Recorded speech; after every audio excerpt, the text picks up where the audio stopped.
بسم اللہ الرحمن الرحیم۔ السلام علیکم۔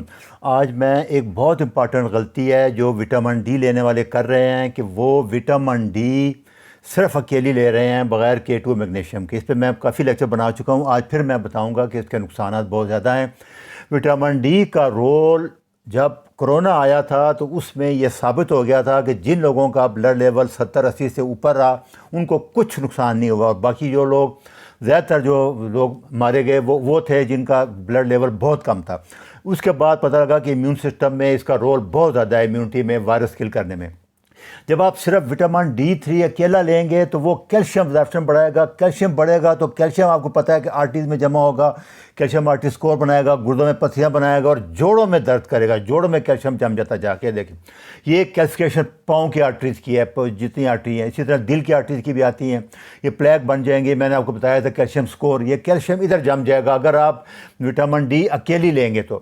یہ دیکھیں اس کو ٹیسٹ کرنے کا طریقہ یہ ہوتا ہے کہ پاؤں کا انگوٹھے کو آپ دبائیں، چھوڑیں تو ریڈ ہو جائے گا، دوبارہ واپس ریڈ ہو جائے گا، جلدی اس کا بلڈ فلو ہے۔ یا اگر آپ ڈاکٹر ہیں تو پلس چیک کر سکتے ہیں، یہ پلسز بتا رہی ہوں گی کہ پیچھے آرٹری کھلی ہے۔ اس وجہ سے پاؤں جو ہے سن ہونا شروع ہوتے ہیں، کالے ہو جاتے ہیں اور بعد میں چلنے پھرنے میں بہت پرابلم آتا ہے، درد ہوتی ہے۔ تو کیلشیم ہمیشہ یاد رکھیں کہ غلط جگہ پہ جمع ہوتا ہے، K2 اس کو لے جا کے صحیح جگہ ہڈیوں اور دانتوں میں لے جاتا ہے۔ تو یہ گردے کی پتھریاں ہو گئی، ہارٹ اٹیک ہو گیا، دل کی آرٹری بند ہونا، مردانہ کمزوری بھی اسی میں آئے گا اگر پینائل آرٹری میں کیلسیفیکیشن آ جاتی ہے، اور جوڑوں میں جا کے جوڑوں کو درد کرتے ہیں۔ تو سب سے امپارٹنٹ یہی چیز ہے، ابھی ریسنٹلی میں پھر بتا رہا ہوں کہ K2 10,000 international unit vitamin D3 کے ساتھ K2 100 مائکرو گرام کم سے کم لینے ہیں، 200 تک بھی لے سکتے ہیں آپ، اور میگنیشیم 300 سے 400 ملی گرام ڈیلی، ان تینوں کو اکٹھا لینا ہے، تب ان کا صحیح فائدہ ہوگا۔ K2 کے بارے میں وہی کنفیوژن ہے کہ K1 بلڈ کلاٹنگ میں کرتا ہے، اس کا K2 سے کوئی تعلق نہیں ہے، K3 کا کوئی رول نہیں ہے، لیکن ہم K2 کی بات کر رہے ہیں، اس لیے دونوں میں بہت فرق ہے۔ K2 میں بھی ہم MK7 کی بات کر رہی ہے، بےتحاشا پیپر ہے، یہ کیلشیم ہڈیوں میں لے کے جائے گا، جیسے آسٹوپوروسس ہے، اور بچوں میں دیکھیں یہ ریکٹس۔ اس کی وجہ یہ ہوتی ہے کہ K2 نہیں ہوتا اور کیلشیم ہڈیوں میں نہیں جاتا، وہ جا جاتا ہے آرٹریز میں، رگوں میں، دل میں، جوڑوں میں، وہ تکلیف دیتا ہے۔ اچھا، ریسنٹلی اس کے جو وٹامن K2 MK7 کے کہ ڈائٹ سے آپ 20-25% سے زیادہ نہیں لے سکتے، کیونکہ بہت کم آتا ہے، وہ بھی خاص کر نیٹو جیسے میں نے بتایا تھا، سویابین کا جو اچار ہے، سورکراٹ ہے، بند گوبھی کا اچار ہے، چیز ہے، اور گٹ مائکرو بائم جو ہے وہ بہترین ہیلدی ہوں گے تو K1 کو سبزیوں سے جو آپ کھاتے ہیں وہ K2 میں کنورٹ کر دیتا ہے، گٹ مائکرو بائم یہ بھی۔ لیکن یہ سارا جو ہے فوڈ سے یہ MK4 آتا ہے جو کہ 3-4 گھنٹے تک اثر رہتا ہے اور اس کا زیادہ لانگ لائف نہیں۔ ہمیں MK7 چاہیے جس کا اثر 18 سے 20 گھنٹے تک ہوتا ہے۔ تو یہ اس کا ڈوز ہے کہ 100 سے 360 ملی گرام ڈیلی تک آپ لے سکتے ہیں۔ دوسرا، یہ آرٹیریل کیلسیفیکیشن کم کرے گا، ارٹائٹس فنکشن میں اس کا بہت رول ہے۔ دوسرا، ہارٹ والو کی جو دل کے والو کی کیلسیفیکیشن ہے اس سے بچ جائے گا۔ اینٹی انفلیمیٹری رول ہے اور اینٹی کینسر رول بھی آ گیا ہے اس کا بہت زیادہ، K2 کی بات کر رہا ہوں، MK7 کا۔ تو یہ ابھی لیٹسٹ چیزیں ہیں، انشاءاللہ اگلے سالوں میں یہ پروو ہو جائیں گی۔ دوسری غلطی یہ کر رہے ہیں کہ ایک ہے سنتھیٹک وٹامن ڈی، وہ ہے D2 جو کہ کھانوں میں، جوسوں میں، آٹے میں ڈال رہے ہیں، یہ سنتھیٹک ہے، یہ بنایا جاتا ہے۔ کہ ہمیں چاہیے کولی کا وٹامن D3 نیچرل جو کہ فش آئل وغیرہ میں ہوتا ہے، وہ فوڈ میں ہوتا ہے، مکھن میں ہوتا ہے، ایگ یولک میں ہوتا ہے، بہت کم مقدار میں ہوتا ہے، اس لیے آپ کو ساتھ لینا پڑے گا۔ اس میں 70, 80, 100, 200 یونٹ ہوتے ہیں، ہمیں چاہیے 5 سے 10 ہزار یونٹ ڈیلی، اس لیے آپ کو سپلیمنٹ لینے پڑیں گے۔ اور دوسرا، یہ جو آپ وٹامن D3 لیتے ہیں یہ لیور میں جا کے کیلسیفیڈول میں کنورٹ ہوگا، وہ بھی ایکٹیو نہیں ہے۔ اس کے بعد جو ہے کیلسیٹرول وہ کڈنی میں جا کے ایکٹیو فارم میں کنورٹ ہوتا ہے۔ فرض کریں اگر لیور فیلر ہے، فیٹی لیور ہے، تو وٹامن ڈی آپ لے رہے ہوں گے لیکن بلڈ میں نہیں بڑھ رہا ہوگا، اس کی وجہ یہ ہے کہ کیلسیفیڈول میں کنورٹ نہیں ہو رہا۔ پھر آپ کو وٹامن D3 نہیں لینا چاہیے اگر فیٹی لیور ہے، لیور ڈیمیج ہے، پھر آپ کو کیلسیفیڈول لینا چاہیے، اویلیبل ہیں، سارے آ رہے ہیں۔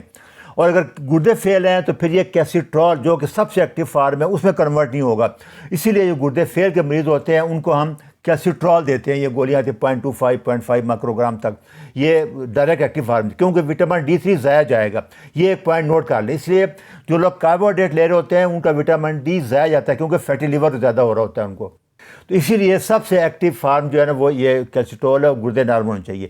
پھر D3 natural form, D2 synthetic ہے، یہ جو فش آئل میں آ رہا ہے، فش کورڈ لیور آئل میں، یہ نیچرل فارم ہے، یہ اس شکل جو گولیوں میں آ رہا ہے وہ نہیں لینا آپ نے، یہ پہچان ہے اس کی کہ یہ آئل ہے، یہ قدرتی فارم ہے، D3 کے نام سے آئے گا، D2 نہیں لینا، یہ D3 سب D3 ہے۔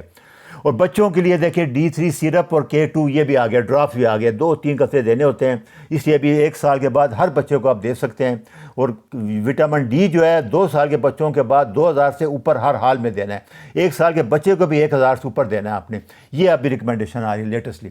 اچھا دوسرا یہ کمبینیشن کٹھی لینی ہے، وٹامن D3 کیلشیم بڑھائے گا، وٹامن K2 جو ہے وہ اس کیلشیم کو ہڈیوں اور دانتوں میں شفٹ کر دے گا، میگنیشیم جو ہے وہ وٹامن ڈی کی ایکٹیویشن میں بہت امپارٹنٹ رول آ رہا ہے، اور K2 کے فنکشن کے لیے بھی میگنیشیم بہت ضروری، تو اس لیے یہ کوشش کریں تینوں اکٹھے لیں۔ کون سا ٹائم بیسٹ ہے میں بتاتا ہوں آپ کو۔ Vitamin D3 10,000 unit IU daily لینا چاہیے، اور خون میں 70 سے اوپر ہو جائے پھر آپ یہ 10,000 کیپسول 2 دن بعد 3 دن بعد ہفتے میں 2-3 دن لے سکتے ہیں، لیکن K2 کے ساتھ ہونے چاہیے۔ ابھی ریسنٹلی 10,000 K2 والے 100 آ گئے ہیں سنی ڈی کے۔ تو میگنیشیم گلائسینیٹ 300-400 ملی گرام لے لیں یا 200 لے لیں، باقی ڈائٹ سے لے لیں، وہ لیکچر نمبر 493 سن لیں، اسے میں نے بتا دیا ہوا ہے کہ اگر 2 چمچہ پمپکن سیڈ لے لیں گے تو 150-200 وہاں سے مل جائے گا، پھر ایک گولی کم ہو جائے گی، لیکن یہ ابھی سب یہی کہہ رہے ہیں تینوں اکٹھے لینے ہیں۔ تو بہترین ٹائم اس کا صبح ناشتے میں ہے، صبح ناشتے میں مکھن یا گھی کے ساتھ لے لیں یا انڈوں کے ساتھ لے لیں، کیونکہ یہ فیٹ سولبل وٹامن ہے، فیٹ مسٹ ہے۔ میگنیشیم گلائسینیٹ ہے وہ 200 ملی گرام صبح لے لیں، بریک فاسٹ 200 یا 150 رات کو سونے سے پہلے لے لیں، یہ 2 بہترین ٹائم ہے اس کے لیے۔ تو یہ تینوں اکٹھے اس طرح لینے ہیں آپ نے۔ وٹامن ڈی اور K2 چکنائی کے بغیر ہضم نہیں ہوتا، لہذا پھر میں بتا رہا ہوں کہ روٹی چاول کے ساتھ جو لے رہے ہیں، جو کاربوہائیڈریٹ کے ساتھ دے رہے ہیں، وہ 80-90% ضائع کر رہے ہیں، کوئی فائدہ نہیں ہوگا ان کو۔ ایک تو فیٹی لیور ہوگا، ادھر نہیں کنورٹ ہوگا، دوسرا ابزار بھی نہیں ہوگا، اس کو بلاک کر دیتے ہیں۔ تو اس لیے ہمیشہ اس کو فیٹی ڈائٹ کے ساتھ لیں جیسے میں کہہ رہا ہوں، تو کاربوہائیڈریٹ کے ساتھ بالکل نہیں لینا، ضائع کر دیں گے۔ سمری میں بتا دوں کہ وٹامن D3 K2 میگنیشیم اب یہ تینوں اکٹھے لینے ہیں، K2 تو ہر حال میں لینا ہے، میگنیشیم بے شک آپ ڈائٹ سے لے لیں، لیکن D3 کے ساتھ 10,000 یونٹ کے ساتھ یا 5,000 کے ساتھ یا 2,000 کے ساتھ بھی 100 مائکرو گرام K2 مسٹ ہے، وہ ضرور لیں۔ ابھی کمبینیشن آ رہی ہے، اویلیبل ہے، تو ہر کاربوہائیڈریٹ کے ساتھ بالکل نہ لیں، سب ضائع کریں گے پیسے، اس لیے میں بار بار سمجھانے کی کوشش کر رہا ہوں۔